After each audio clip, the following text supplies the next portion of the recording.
Welcome to FoxLearn. In this tutorial, I will show you how to publish ASP.NET website on internet using Visual Studio. Right-click on your website project, then select Publish. Select IIS, FTP, Web Deploy tab, then click Publish button to create your Publish profile.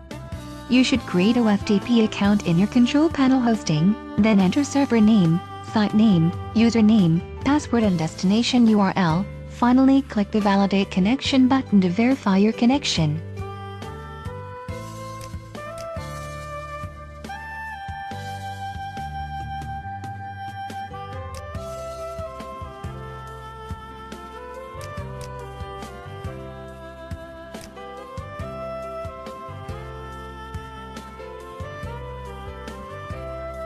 You should install the certificate, then click the Accept button to continue publishing your website to your hosting.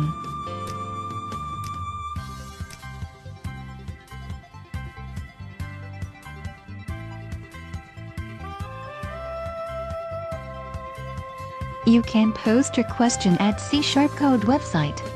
I'll try to answer your question as soon as possible. Thank you for watching this video.